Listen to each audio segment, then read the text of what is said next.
My girlfriend told me she moved here for love. The truth shattered everything I thought I knew. You know how some people say you just know when you meet the one? Yeah, I thought I knew. Her name was Emily. The first time I saw her, it was one of those cliche movie moments I didn't think actually happened in real life. It was late September, just starting to get chilly here, and I had ducked into this tiny indie coffee shop downtown to escape the wind. She was standing in line ahead of me, wrapped in this oversized beige sweater, hair falling in loose waves, staring at the chalkboard menu like it held the secrets of the universe. When she turned slightly and our eyes met, she smiled, and for some reason, it felt like the smile was only for me. I'm not the type to hit on strangers, but when she ordered and realized she forgot her wallet in her car, I offered to cover it.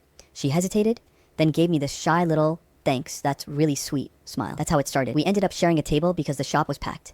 She told me her name was Emily, that she had just moved here a couple of weeks ago, and here's the part that hooked me. She said, "I moved here for love." I remember thinking, wow, that's bold. In my mind, that meant that she was the type who took risks, who believed in love enough to change her life for it. I asked if it worked out.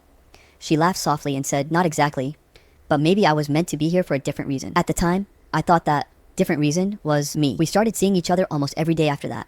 First, it was casual coffee meetups, walks through the park, browsing antique shops downtown.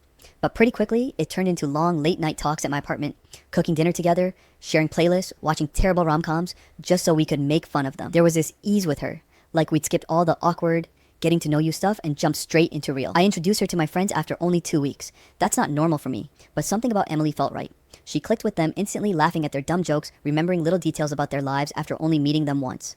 My best friend Chris even told me, "Dude, she's a keeper."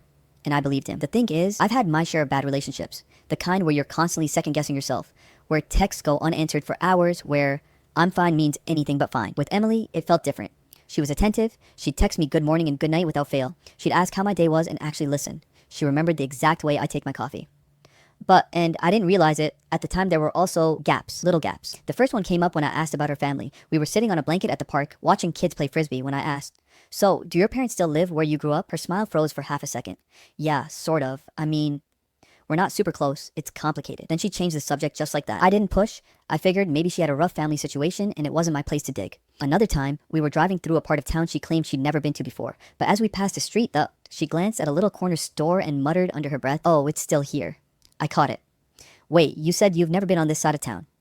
She blinked, then laughed. "Oh, I meant like, I've never lived here. I've driven through once or twice." It was small, harmless. At least that's what I told myself. The weirdest moment, though, happened about a month into dating. We were walking downtown when this guy about our age came out of a restaurant and froze. "Emily?" he said, sounding surprised.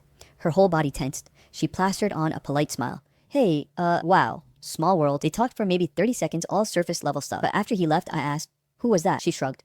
"Just someone I knew a while back." Her tone made it clear the conversation was over. Here's the thing.